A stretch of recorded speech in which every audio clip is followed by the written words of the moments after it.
ako.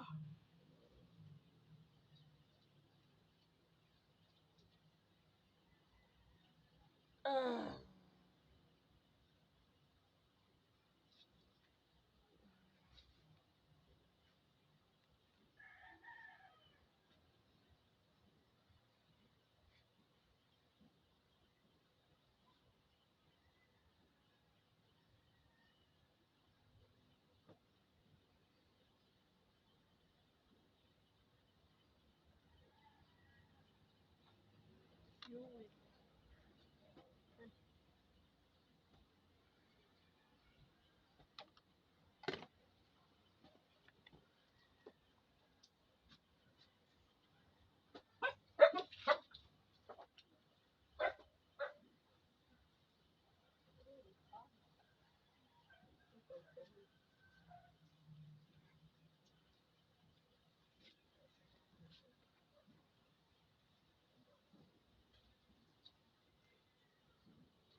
Sport.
Ah.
Ano yan? Ano yan?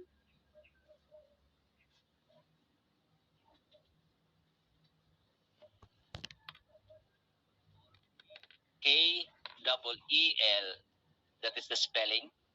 Keel po is the backbone of the ship. Keel happens to be the lowest part of the ship. Pinakailalim ng barko. Kung mabaho ka, ang unang aapak sa ilalim ng dagat, of course, yung keel.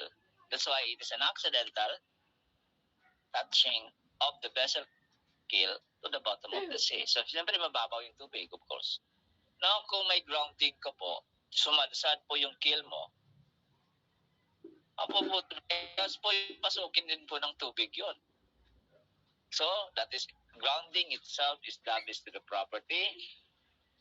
And then, kung hindi natin mapigil yung flooding because pasok ng tubig, the vessel, you know what will going to happen to the next kung hindi mo makontrol yung flooding ng barko mo sa grounding at saka collision. The vessel will now either sink or capsize. Lulubog na po yun. So that's why it fits the criteria po sa tinatawag natin flooding. Now let's go to foundering. Now kung titingnan mo po yung definition ng foundering dyan sa dictionary mo yan, sa i-google mo po yun. May bahagi dyan na nagsasabi na foundering, number 4, foundering is you are filling up with water. Filling up with water po si foundering. Na kung mag-fill up ka po ng tubig po sa isang balde, saan mo binubuhos po? Sa ilalim o sa itaas? Sa itaas, di ba?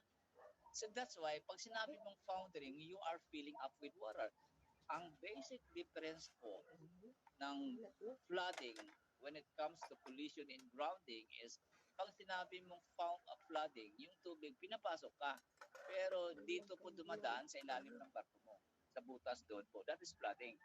Pag sinabi mo naman foundering, ang mangyari po doon galing sa itaas, mababa yung tubig because you are filling up with water. So, kailan mangyayari yan sa barko that can damage the property of the ship? Na halimbawa po, isa kang cargo ship. Di po ba? And then, alam mo naman, and then sa cargo ship po, bodega po yun, cargo hatches or cargo hold. Na kung puno na po yung cargo hold mo or hatches, sinasara po natin. And then pagkasara po natin, may mechanical device that hold the cargo hatch cover para hindi gagalaw, hindi matanggal. Pero kung inabot ka po ng kanas-kanas, do you know what kanas-kanas is?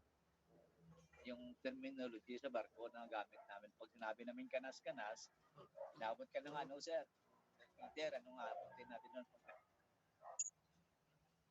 Masamang panahon, sir. Yes. Exactly. Pag sinabi namin kanas-kanas po, inabot ka ng masamang panahon, bad weather. So, kung you are in a very nasty weather, you are rolling is like this, gumugulong ka po, and you are going to pitch po, ganitong pitching heavily. And during one of those heavy pitching and rolling, for some reason, the hatch cover, mechanical device of it, somehow give way. Nasira, bumigay ka nga. So, siyempre, bubukas po yung bodega mo. Dahil masamang panahon na eh. And then, dahil nagro-roll siya, nag-pitch po siya, pag-roll niya, na inabot na po ng tubig yan, siyempre, saan pupunta yung tubig na yun? Siyempre, doon sa bukas na bahagi, dadalo yan sa ilalim ng barko mo. So, you are now filling up with water. In your status at that particular time, if it happens to you po, is you are now foundering. And it is also a very dangerous situation on the ship. Hopefully, in the future, you're not going to experience this. Loss of property. Kaya po yun delikado. Now, we have man overboard. Pag sinabi mo pong man overboard, ito po yung sitwasyon ninyo sa barko, especially sa passenger ship. Of course, nangyayari po ito sa cargo ship.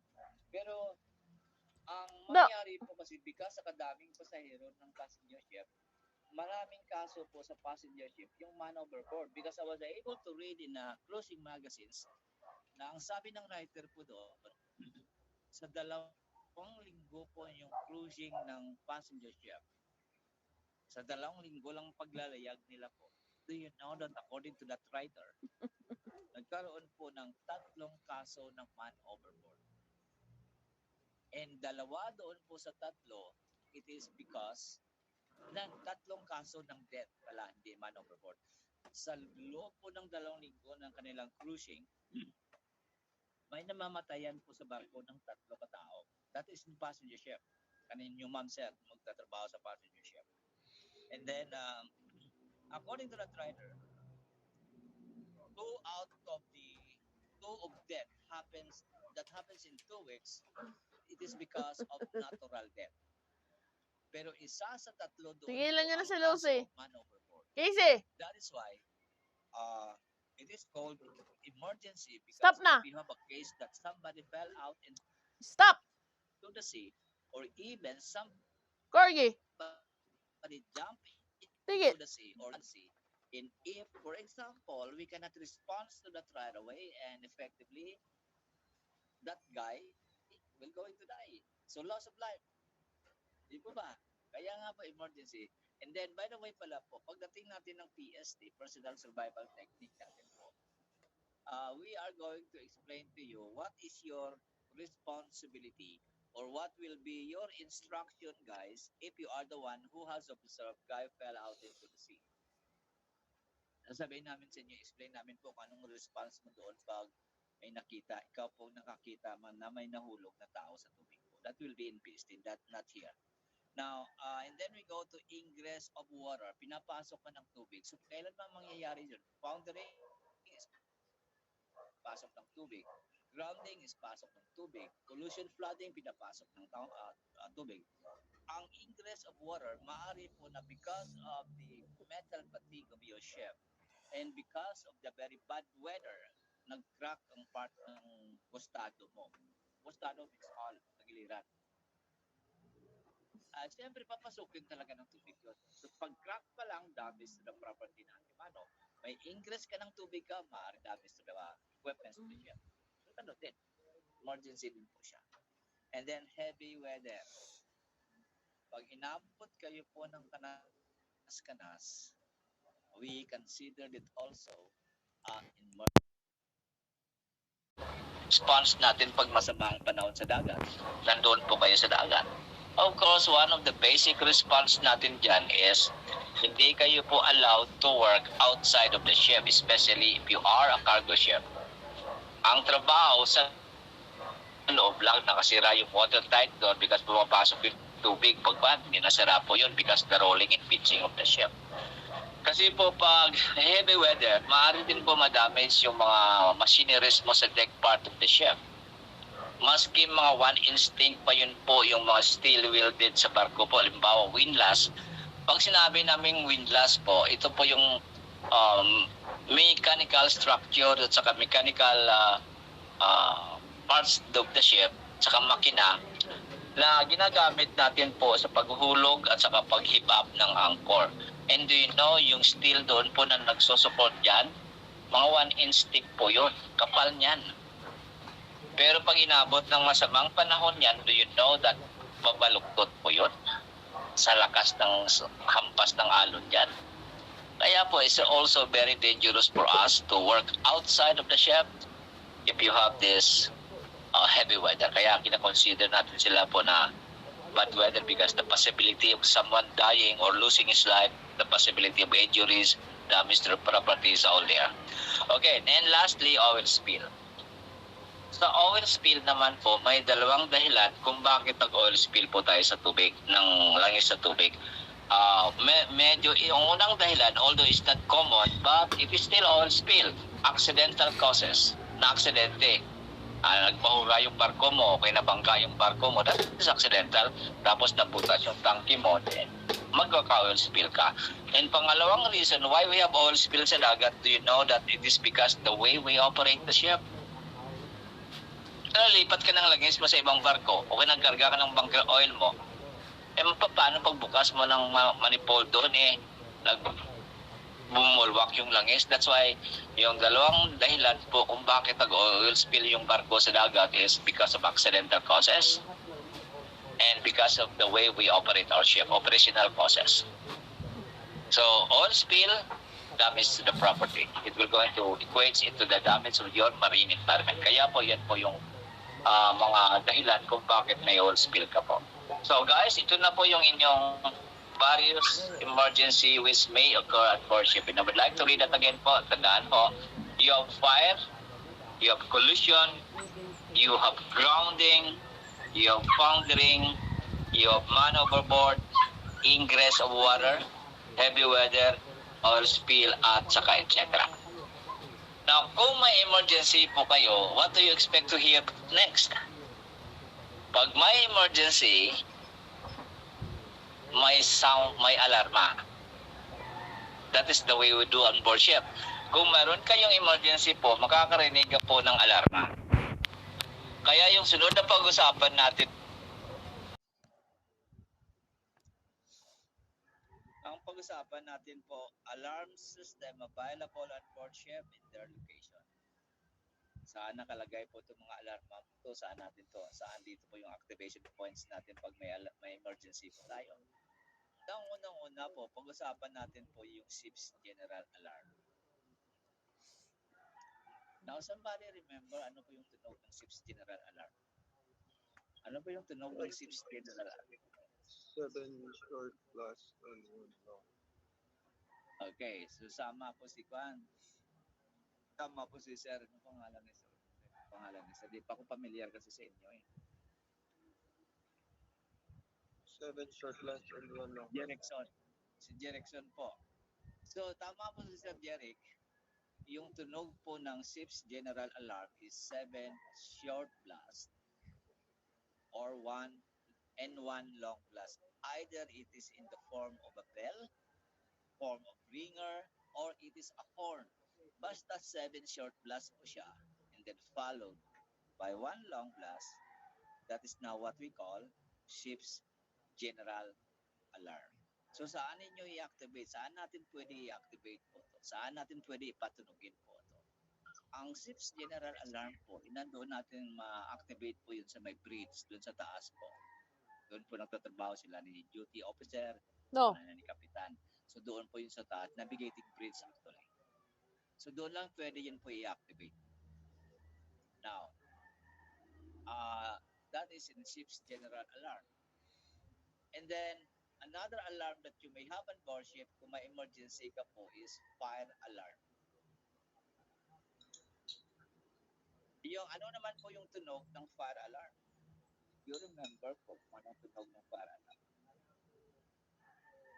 Continuous alarm? Ringing? Yes, so sir. Ang tunog po ng fire alarm is continuous ringing of bells. Actually, for the duration of 10 seconds. But common practice that we do on board ship is continuous ringing of bells. Now, sa fire alarm po, ito po yung ang location po na pwede mo sila ma-activate. Ang fire alarm po, pwede mo siya ma-activate po doon sa may bridge. Ma, Doon sa andan yung taas isang po, tuta? pwede. Or even doon po sa may Baka engine umakyat. control room. Pwede natin i-activate it. So for example, somebody po for example reported that we have fire on board ship, then we have to activate that. Kung may nag-report po kayo, O, po diba? na may Umakyat nga. fire on board ship, we need to activate our fire alarm. Now, may procedure tayo po na sinusunod. For example, kung ikaw po na, this is now, remember this, kasi I was able to ask people nung trainee po na hindi dumaan sa firefighting namin po sa ibang class nung kasama nila. Tinanong ko po sila, Ma'am, Sir, kung ikaw po nakakita ng apoy, even though how small the fire is, what will be your response? Mamaya, pag-usapan na natin yun, di ba? So, ito na lang. Tanong ko na, your response will be, ang response mo doon po,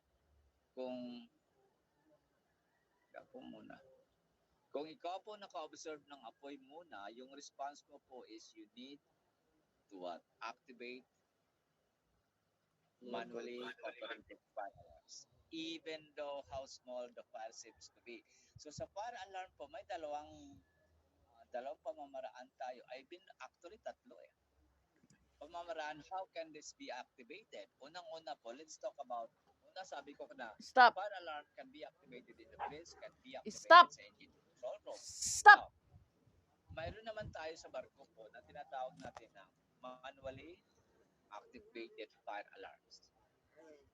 Ang manually activated fire alarms, halimbawa napagtrabaho kayo dyan sa mga opisina, pag doon sa alleyway o sa dingding ng inyong opisina, doon sa labas, for example, makakita ka ng red box na nakasulat na fire alarm. That is what we call now manually activated fire alarms. Ikaw po noon mag-activate po. So anong circumstansya na pwede mo yun na-activate? Ganito naman po, umpisa ko na to kanina. If you have observed the fire first, even though how small the fire seems to be, your first response will be to activate the manually activated fire alarm. So saan mo i-activate po yun? Di syempre doon sa mga manually located fire alarm which is located all over the ship. Ay kalat-kalat po yun sa barko po yung ating manually activated fire alarms. So ikaw bali po mag-activate yan. So ibig sabihin, manually operated fire alarms, maybe po iba ng model lang ginagamit natin dito kumpara sa lupa. The same, what we call this one, same procedures, same way to activate that. Mayroon naman po pinipindot pa lang yung buton, mayroon naman po hinihila mo lang po yung left, at saka iba naman binabasag yung glass cover at saka pindutin yung buton. Now, let's go back first kung ano po saan o saka natin i-activate. Unang-una, sabi ko kanina, pwede nyo ma-activate sa membranes.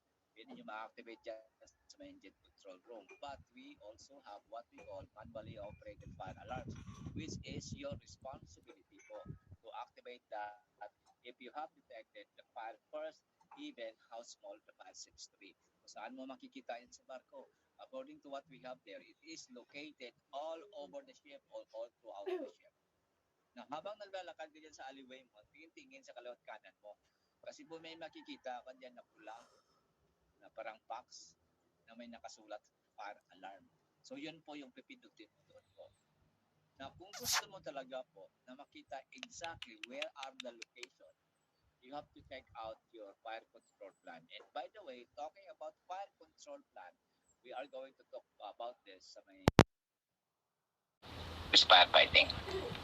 That is there in your fire control plan. So, I will going to tell you how to use that so that kung may mga gamit kayo po na hinahanap sa barko na hindi mo alam, consult your fire plan or safety plan, nandun po yun.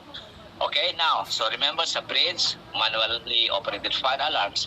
At saka last po, sa barko, we have what we call automatic fire detection system. So, hindi na ninyo po ito ina-activate. Hindi na ninyo ito pinipindot because this is automatic. Because all over the ship, again guys, puno po yun ng mga sensor. Na ang mga sensor po yun, detecting device, pag detect po sila ng smoke, makadetect po sila ng heat, makadetect po sila ng flames, or maka ng init, it will going to trigger the alarm. Kaya automatic po siya. Ang sabi ko, sa barko po, all over the ship, we have detection devices or sensor na kalat-kalat po yun. So, actually, hindi mo na po ito i-activate by yourself. Kusa na lang po yung mag-aalarma kung may na-detect po sila na smoke, flame, and heat. Kaya po yung response mo doon is susunod na. Pag-usapan naman natin po yung responses pag nagtunog po yung mga alarma po na yun.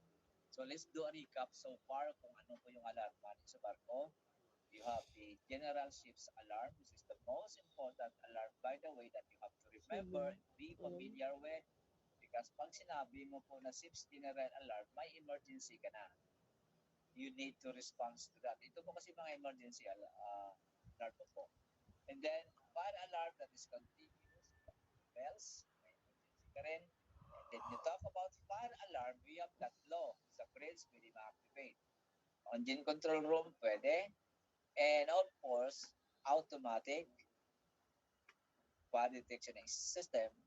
At saka yung isa pa pala, manually operated fire alarm. So yun po yung mga alarma natin sa barko sa emergency at saka kung saan mo sila makikita.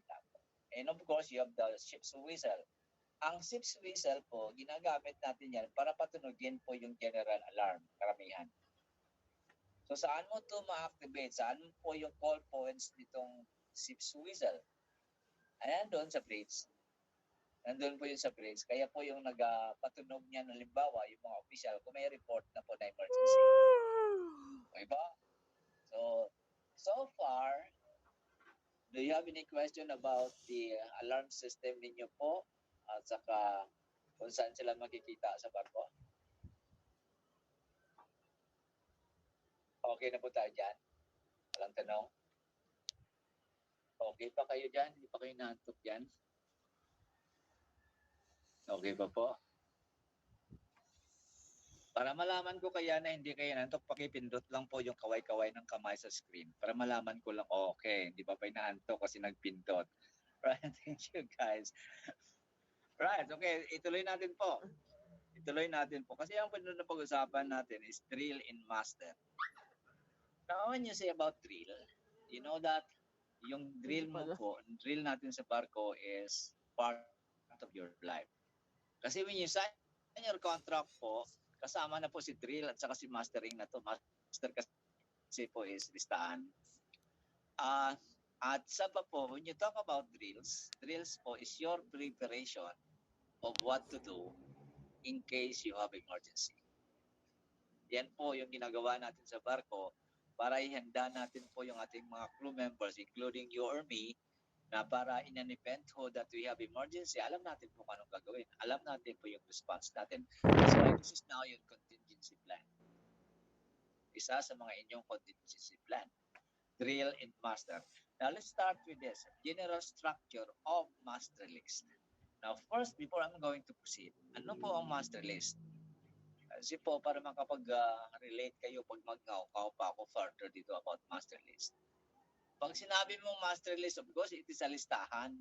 Listahan talaga po yun, master list. Pero sa anong klaseng listahan? That is the question. Maaari na, hindi naman siguro ito listahan utang, no? Hindi po ito listahan ng utang o kaya listahan ng mga gamit. Hindi po. Ang master list po is, ano po yun, sir? Listahan po siya ng ano? Ng inyong duty and responsibility. Yes po.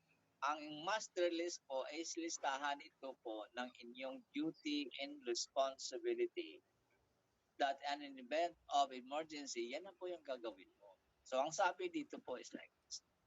Master list po is a list. And by the way pala po, si master list po is compulsory sa lahat ng mga barko. Lahat ng barko, maski anong klaseng barko ba, may master list. May listahan po ng mga duty and responsibility ng bawat tao sa barko. Lahat tayo po. Bago ka palang dumating sa barko po, halimbawa, si Ma'am Angge, nagtrabaho sa Princess Cruise Line. Halimbawa, napadala na pangalan mo doon, ma'am. So pagdating mo sa barko, nakalista ka na dyan sa may master list. May trabaho ka na, may responsibilidad ka na kung may emergency ka, yun na po yung gagawin mo. Kaya ang sabi is, master list provides specific duties allocated to the crew members. So lahat po tayo, mula kay kapitan, sa director sa cruise ship, kay kapitan sa cruise ship, chief mate sa cargo ship, so on and so forth. Until sa pinaka last guide natin po, may trabaho, may duty and responsibility kung may emergency ka. So unahin natin, kanina alam nyo yung emergency situation. Tapos may alarma, ibig sabihin may emergency. Then we have this master list na nakalista yung gawin mo sa anumang klaseng emergency that you may have. So ganun po yung flow. Alamin yung emergency, and then alamin yung alarma because may emergency ka. So kung may emergency, ano ang gagawin mo to respond to that emergency? So kung ano po yung duty mo, dito po nakasulat yan sa may master list. Kaya ang sabi natin po is, provide specific duties allocated to the crew members. Not only that, it also provides specific division of crew in various squad in teams. Now sa barko po kasi, when you talk about fire, sa fire organization natin po, we are divided into different squads. In talking about squads, sa organization ninyo po, we have bridge squad. Ito po yung mga tao doon sa ginawa ng kapitan, sa taas, sa kapisyan, sa katimonel. Di po ba? That is bridge squads.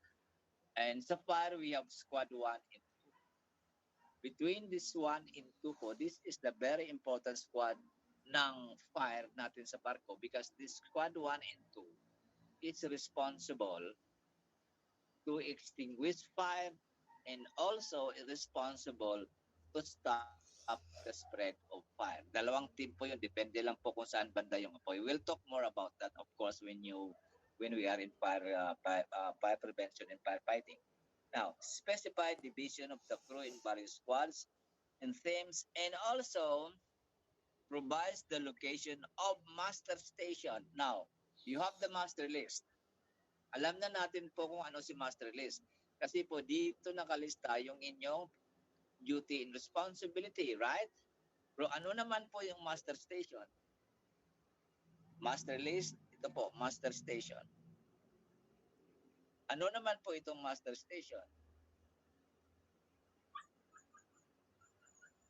Okay. Now, yung master station po is a designated location on board ship. Designated location on board ship that in an event of emergency, doon tayo pupunta. Sabi nga tawag ng iba ay assembly area, exact area. Pero yung tawag natin, since we are on board ship, nautical word yung ginagamit, ay ang master station po yun. So this is designated assembly area or master station. That in an event po of emergency, that you can hear emergency alarm, doon po kayo pupunta. That is the master station and emergency headquarters, etc. Now, remember the word which I use, guys, is designated location. What does it mean? Ano ibig sabihin ng designated location? So, ibig sabihin, dinedesignate na lang yan. Ibig din sabihin noon, guys, maaari po sa ibang barko, iba-iba pong lokasyon noon. Kaya nga po, maaari po kuminsan sa main deck, sa kaliwat kanan mo po na barko mo sa main deck. Maaari naman doon sa promenade deck, kung if I'm going to use term ng mga passenger ship, promenade deck po is a deck above the main deck. Or sometimes we call it boat deck. Okay po? So, maaari po yan nandoon or maaari doon po sa may bridge. This is designated location. In other words po, maaari sa barko mo, sa main deck sa starboard side o sa kanan po yung master station mo, maaari naman po paglipat mo sa ibang barko, doon naman sa kabila po. Yun ibig sabihin, hindi permanente yung lugar because this is a designated location. Okay? So, nasundan. Now, dahil designated po siya, anong pamamaraan mo to know exactly where they are? Kasi maaari po magkakaiba-iba ang lokasyon sa ibang barko. So, anong pamamaraan natin doon para malaman natin yon? Okay. Unang-una po, if you are first time on board, mamaya pag-usapan natin first time on board, kasasampa mo lang ng barko. First time ka ng barko, first time ka sa ganyang klaseng barko, or maybe this is your first time to work on board ship. After 1 hour or so that you join your vessel, magkakaroon kayo ng tinatawag namin na familiarization or safety briefing. That is the first activity that you are going to work on board ship. Promise, ganun talaga yan lahat. Unang-una sa lahat yun. Pag join mo na barko, kung wala ka pang almusal, sige almusal ka muna, pagkatapos punta ka dito. Ibig sabihin, mayroon na po kayong kaagad na familiarization or safety briefings. That's why kanina, ito po yung una mong gagawin pag join mo ng barko. So anong ginagawa sa familiarization at saka safety briefings? Now, explain ko lang mamaya po yun. Isa sa mga sinasabi sa inyo dyan is kung saan itong master station. Hindi lang sinasabi po sa amin kasi ginaguide namin po yung mga on-signer namin. So guys, this is our master station. This is your lifeboat assignment. Lifeboat number 1 ka, lifeboat number 2 ka. Saka duty and responsibility. Now, that's why alam mo kung saan. Aside from tinuturo sa inyo talaga po yun, yung mga master station natin or assembly area, may mga markings, may mga symbols na may nakasulat dyan, master station, fire station, emergency headquarters, etc. So, ibig sabihin, maliban po natin tinuturo sa inyo kung saan po yun, may mga symbols and signage and marking as well for you to be able to identify that this particular place and worship is your master station, fire station, or emergency headquarters, etc. So, yun po yung ating pamamaraan po para malaman natin kung saan po yun. Actually po, nakasulat yan sa may master list. Siyempre, kung bago ka pa lang sa barko, hindi ka pa familiar, quite struggle ka muna, di ba? Especially if this is your first time to work on board ship. But as you go along day to day na activity niyo doon, o yung trabaho mo, maging familiar ka po. So, huli niyan, routine na lang po yun. Wala nang problema. Pag narinig mo ng alarma, alam mo na kung saan didiretso, di ba? Right, that is the master list though. Now, let's talk further about this. Now, let's talk about, halimbawa, nasa barko na kayo, guys. And I'm going to ask again you. Kung nakarinig kayo po ng 7 short blast and 1 long blast, ano ang gagawin? You can hear the 7 short blast and 1 long blast. We said kanina, which is true, yan po yung inyong general emergency alarm. 7 short blast, then followed by 1 long blast. But the question here is, what will be your response pag narinig mo po yung alarma po na yun? Anybody can tell me? Go to your crew alert positions or master station. Okay, so ang word na ginamit na siya ay I'm okay with that kasi ginamit ni Sir yung master station. Now, ibig sabihin ni Sir po, pag nakarinig kayo po ng 7 short blast and 1 long blast, this is general emergency alarm. Sabi ni Sir Sistro, punta po tayo sa may master station. So, alam na natin po kung saan yon kasi designated, tinuturo ko sa inyo. So, sa barko, kung may emergency ka, nag-reports na may emergency ka, then nag-alarma sa may bridge ng 7 short blast and 1 long blast. So, ang sabi ni Sir dito, pinagdugtong ko lang po yung so far kung anong in-explain natin dito, pupunta ka po sa may master station. Mag-assemble ka po sa master station. Why is that so? Bakit ka mag-assemble doon po? Bakit doon kayo pupunta? Kasi we have an emergency. Kailangan mo pumunta sa master station because nakarinig ka nga ng 7 short blast, ibig sabihin may emergency ka. So pagpunta natin po sa master station, anong sunod ang gagawin doon? Sa inyong pananaw lang po, kung yung personal experience ko, anong ginagawa doon sa master station? Ina-assess po yung emergency. Kung ano po yung mga gagawin. Yes, that is one of the things that ina-assess yung emergency. Pero before we can assess, may ginagawa pa tayo na isa na importante. Ang assessment will be later on. Pero ibig sabihin madalian po kasi yun. Ano pa? Roll call Ano of ginagawa? duties and responsibility. Okay, tama po. Ganito. Now, pag nandoon na kayo, when you hear 7 short blast, followed by 1 long blast, sabi ni Sir, we are going to proceed to the master station. Why is that so? Because this is emergency. And ang unang ginagawa doon po, aside from that assessing, is we need to conduct roll call. Why roll call? Because this is to make sure that everybody is accounted for. Ibig sabihin, lahat tayo nandoon. And then once everybody is accounted for, we need to report to the bridge. Of course, may kapitan. And then the kapitan now po will going to order us to prepare, to respond to that emergency. Kaya mag-response na po tayo. Now, unahin natin po, proceeding to the master station is okay. There will be no problem. For the benefit of those po, now this is the first time to work on board ship, kumpletuhin ko po kung ano po yung gagawin mo pag nakarinig ka po ng 7 short blast and 1 long blast. Kasi pag matagal ka na sa barko, alam mo na po yun, kabisado mo na po yun. Pero for the benefit of those who are going to work on board ship for the first time, ito po yung gagawin. Pag nakarinig kayo po ng 7 short blast and 1 long blast, the first thing that you need to do is like this. Diyan nakasulat sa my screen, attire yourself adequately and properly. Magbihis ka daw po ng tamang kasautan. Halimbawa, tumakbo ka lang po sa may master station mo na nakasando ka lang doon at saka nakashort. Pwede kaya yon? Paano naman, ma'am, sir, kung malamig? Di manigas dyan ang iyo. Ibig sabihin, you need to attire yourself properly and adequately. So what you are going to do is, you do layering of clothing. Kung malamig, yung last of layer of your clothing will be your winter clothing. Hindi ka magsandol, ma-hypothermia ako, manigas ka, mamamatay ka pag malamig na malamig. That's why, common practice po natin, you have to attire yourself properly.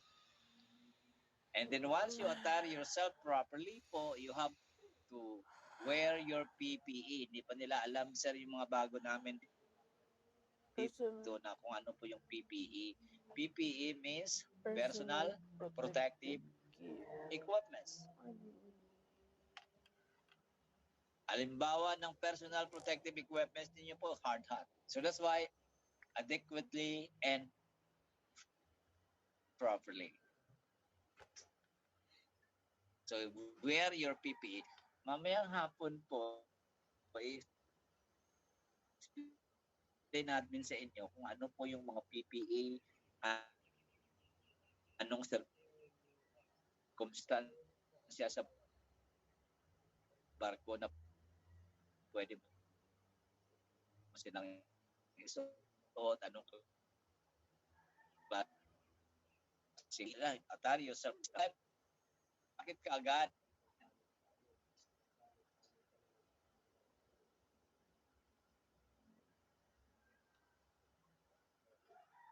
And then, pag may life jacket ka po, kung kunin po kung sa mga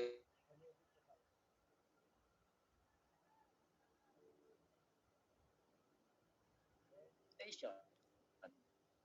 Because there in the master station, sino meron tayo. Pero sasabihin din natin sa inyo yan pag nasa master station na po kayo. And then, when we have done that, everybody is accounted for na take action as per master list or duty list. Kaya ito na po yung inyong response. Kung ano po yung duty and responsibility mo sa anumang klaseng emergency that you may have on board ship, yun na po yung gagawin mo. Halimbawa, fire. So, siyempre, kung firefighting team ka, you have to prepare with your team to fight fire. Kung ikaw yung support team, you have to prepare in your team how to boundary cool the area so that the fire will not going to spread. So yan po yung ibig namin sabihin na take action as per master list or duty list. Now, before I'm going to proceed po, so do you have any question about your general response? Dito po sa in-explain natin yung general structure of the master list. May mga nagdududa, may nagkapag-apag pa ba ng damdamin mo dyan? Ano ba po? So wala po. Okay na po tayo dito, ma'am, sir? Okay, so bigyan ko kayo ng example. E mga pag-join ng barko mo after 1 hour, 2 hours, meron ka ng alarma, anong gagawin mo? Isang oras ka pa lang, may emergency ka agad. So ano kaya mangyari sa inyo?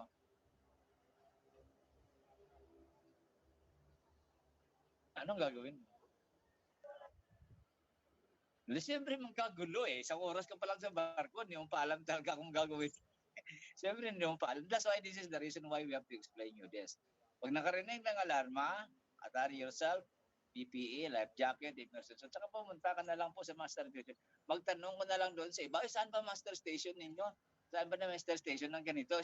Isang oras ka pa lang sa barko, emergency ka na kagad eh.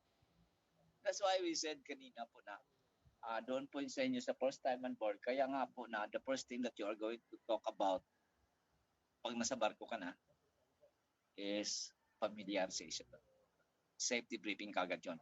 Para in case na may emergency ka sa araw na yon, at least hindi pa kabisado yun eh. At least may idea ka na po kung anong gagawin mo doon pa lang po sa safety briefing at saka familiarization. Tinuturuan po kayo kung anong responses niyo po. Okay? So that is now the general structure of your master list. Now okay na tayo dito. Let's proceed forward. Now, talking about alarm instruction po. Sa alarm instruction po, nakasulat lahat po yan sa inyong master list. Sa mataas na bahagi, pinakataas na bahagi ng master list. Titingnan nyo sa screen nyo, di ba? May nakasulat yan alarms. Emergency plan. Si emergency plan po, ibahagi ito po ng master list. Na dito po nakasulat sa bandang itaas kung anong klaseng alarma na ginagamit ninyo. Kasi po posible po kasi na ibang klase, ibang tunog ng alarma yung maririnig mo sa barko, especially if you are a cargo ship. So, just to give you guidance with regards to this, pag nasa barko ka na, first time on board ka, tingnan mo kaagad yung master list mo dyan sa bahagi na emergency plan mo sa pinakaitaas. Kasi doon lahat po yung mga alarma, nakasulat po yung alarma na ginagamit nyo sa barko. Halimbawa, let's go here sa pinakakanan po or starboard side. Nakasulat dyan na fire emergency alarm. So dito sa kanilang barko po, yung ginagamit nila, continuous ringing of bell. That is fire. Dito naman sa bandang kaliwa, sa pinakataas, lifeboat at saka yung ibaba, general alarm. Now, maaring din po na magkakaiba po yun. Now, but I'm going to explain to you, ano naman po yung lifeboat, ano naman po yung general alarm. Kasi nakalagay dyan, lifeboat and general alarm. Yung blast po na yun na mahaba, we call it one long blast. Ano po ba? So sa itong barko, anong ibig sabihin? Anong gagawin mo po? For example, nandiyan nakasulat sa master list mo, hindi nakarinig ka po ng one long blast. That is lifeboat alarm. Ibig sabihin nito,